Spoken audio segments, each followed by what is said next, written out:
Good morning dear students, welcome back in online class of science.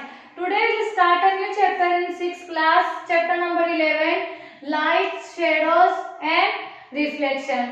Chapter number 9 और 10 ये हम बाद में करेंगे, नेक्स्ट टाइम करेंगे. आज हमने चैप्टर नंबर 11 स्टार्ट किया है.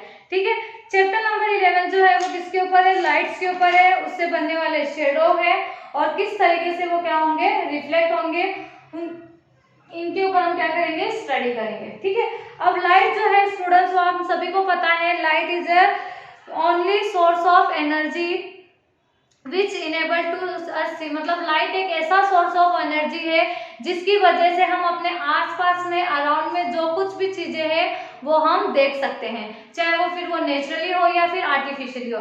फॉर एग्जाम्पल, जब कभी लाइट चली जाती है रात के वक्त, जब अंधेरा हो जाता है, तब हम लोग कुछ देख पाते, कुछ भी नहीं देख पाते जब तक हम टॉर्च या कैंडल्स वगैरह ऑन ना करें. उसी तरीके से दिन में जैसे सूरज की रोशनी आती है, सनराइज सनफॉल्स होता है, सूरज की किरणें आती है, तभी हम हर चीजों को क्या कर सकते हैं, आइडेंटिफाई करते हैं, देखते हैं. जो भी हमारा नेचर जो इतना खूबसूरत है, हमारा एनवायरनमेंट से, उसे हम क्या कर सकते हैं, इजीली देख सकते हैं, है ना. जैसे अलग अलग तरीके के कलर को फाइंड आउट करते हैं, अलग अलग तरीके के एनिमल्स को, बर्ड्स को, हर तरीके की चीजों को हम क्या कर सकते हैं, देख सकते हैं. ये किस वजह से होता है? सिर्फ किसकी वजह से? लाइट की वजह से. क्योंकि लाइट ही एक ऐसा अकेला ऐसा सोर्स है जिसकी वजह से हम क्या कर सकते हैं, बहुत सारी चीजों को देख सकते हैं. Light, it can be defined as a form of energy that give us sensation of sight. इसको हम इस तरीके से भी बोल सकते हैं कि एक सिर्फ एक ऐसी एनर्जी है जो सेंसेशन ऑफ साइट है, मतलब जो देखने वाली जो चीजें होती है उन्हें हम लाइट के वैसे ही देख सकते हैं, अदरवाइज ऐसे नहीं देख पाते हैं. ठीक है, अब जो लाइट जो होती है, अब सोर्सेज ऑफ लाइट हम क्या करेंगे, स्टडी करेंगे. सोर्सेज ऑफ लाइट्स के अंदर there are two types of sources of light. One is a natural and second one is a artificial. ठीक है, तो नेचुरल और artificial. Naturally sources of light क्या हो सकते हैं, आप हम सभी को पता है, मून है, स्टार्स है, ग्लोम्स है, ये सब क्या है, नेचुरल सोर्स ऑफ लाइट है. अब आर्टिफिशियल का भी हम सभी को पता है, जो हम अपने घरों में यूज करते हैं, इलेक्ट्रिक बल्ब हो गया, CFSL हो गया, ट्यूबलाइट्स हो गए, ये सब क्या है, हमारे आर्टिफिशियल सोर्सेस ऑफ लाइट से. ठीक है स्टूडेंट्स, अब इसके अंदर यहाँ पे दो तरीके के ऑब्जेक्ट होते हैं. एक होता है ल्यूमिनस ऑब्जेक्ट और एक होते हैं non luminous object. Luminous object वो होते हैं जो खुद से क्या करते हैं, लाइट्स प्रोड्यूस करते हैं. ऐसे object, luminous object, they are produce on light, है ना. ल्यूमिनस ऑब्जेक्ट उन ऑब्जेक्ट को बोलेंगे जो खुद से क्या करते हैं, लाइट प्रोड्यूस करते हैं. फिर उसके बाद में second one is a non luminous object. Non luminous object किसको बोलेंगे, वो ऑब्जेक्ट जो खुद से लाइट प्रोड्यूस नहीं करते हैं, उन्हें क्या बोलेंगे, नॉन ल्यूमिनस ऑब्जेक्ट. इसमें क्या है, object those that do not produce their own lights are called non luminous object. जिसके अंदर एग्जांपल में जैसे सब ऑब्जेक्ट लाइक जैसे वॉल हो गया, है ना. इसके अलावा क्रिकेट बॉल या बुक्स, टेबल,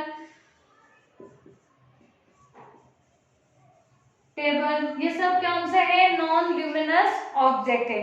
ठीक है, अब उसके बाद में मून, हमारा जो मून है, मून को भी हम क्या कर सकते हैं, moon is a consider is a natural sources of light but it is a non luminous body. Moon है जो हमारा, वो भी क्या है, नेचुरल सोर्सेस ऑफ लाइट है, लेकिन वो क्या है, नॉन ल्यूमिनस बॉडी है. क्यों? क्योंकि उसके ऊपर सन की रेज फॉल होती है और वहां से क्या होती है, रिफ्लेक्ट होती है. वहां सन की, उसके ऊपर it is a non luminous body because is only reflect the light of the sun. ये सन की लाइट्स को क्या करता है, रिफ्लेक्ट करता है. ठीक है स्टूडेंट्स, यहाँ तक समझ में आया आप लोगों को. अब नेक्स्ट जो हमारा टॉपिक है वो है optical media.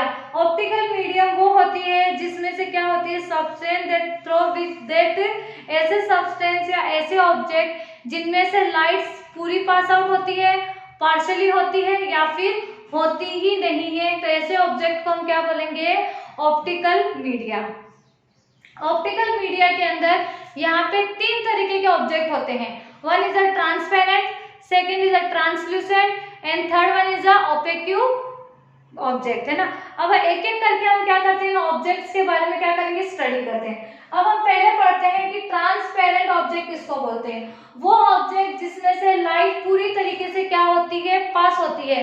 Those object which light can be pass through out is, है ना, ऐसे ऑब्जेक्ट जिसमें से लाइट क्या होगी, पास होगी, वैसे ऑब्जेक्ट को हम क्या बोलेंगे, transparent object. Example clean water, clear glass, ये किसके एग्जाम्पल है, ट्रांसपेरेंट ऑब्जेक्ट के।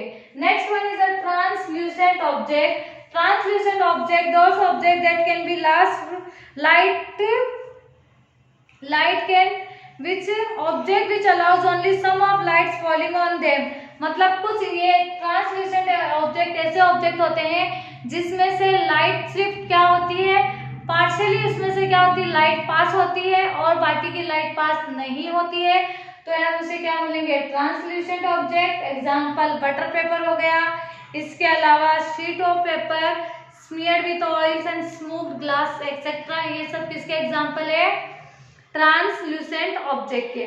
Third one is opaque object. कौन सा है, ओपेक ऑब्जेक्ट। ओपेक ऑब्जेक्ट में क्या होता है, there is no light pass through them, इसमें से लाइट पास नहीं, ऐसे ऑब्जेक्ट जिनमें से लाइट पास नहीं होती है उन्हें हम बोलते हैं opaque object. Example metal, would and would, ठीक है। अब नेक्स्ट टॉपिक है हमारा light travels in a straight line. Light जो होती है वो हमेशा कैसे ट्रेवल करती है, स्ट्रेट लाइन में या स्ट्रेट पाथ में। फॉर एग्जाम्पल एक बंद एक कमरा है, उसमें लाइट नहीं है, आपको क्या करना है, उसमें से कुछ चीजें सर्च करनी है ना। अब आप कैसे सर्च करोगे, ऐसे तो मतलब उसमें लाइट ही नहीं, तो आपको ऐसे तो दिखाई देगा नहीं, तो आप सर्च करने के लिए आप किसका यूज करोगे, टॉर्च का। तो जैसे ही आप टॉर्च ऑन करोगे आप देखोगे कि टॉर्च की जो लाइट है वो पूरी एक स्ट्रेट लाइन में ट्रेवल कर रही है ना। तो इसलिए हम बोलते हैं कि जो लाइट जो होती है वो हमेशा स्ट्रेट लाइन में ट्रेवल करती है। नेक्स्ट एग्जांपल मैं आप लोगों को देती हूँ सिनेमा हॉल्स का। हम जब मूवी देखने जाते हैं तो हम देखते हैं कि सामने बड़ा सा प्रोजेक्टर लगा हुआ होता है और पीछे से लाइट उसके ऊपर क्यों आती है, फॉल्स होती है। तो वो लाइट स्ट्रेट लाइन में ट्रेवल करती है, तब जाकर के वो प्रोजेक्ट के ऊपर फॉल्स होती है ना। तो इसलिए हम बोल सकते हैं कि लाइट जो होती है वो हमेशा स्ट्रेट लाइन में ही ट्रेवल करती है। और लाइट के स्ट्रेट लाइन में ट्रेवल करने की प्रॉपर्टी को बोलेंगे रेक्टिलिनियर प्रोपगेशंस ऑफ लाइट। क्या बोलेंगे, रेक्टिलिनियर प्रोपगेशंस ऑफ लाइट। ओके, ये हो गया यहाँ तक। ये इतना मतलब हम लोगों ने ये टॉपिक मैंने आप लोगों को एक्सप्लेन की है। आई होप आप लोगों को अच्छे से समझ आए होंगे। अब जो नेक्स्ट जो टॉपिक है वो हम अपनी नेक्स्ट क्लास में कंटिन्यू करेंगे। तब तक के लिए students stay home, stay safe and bye.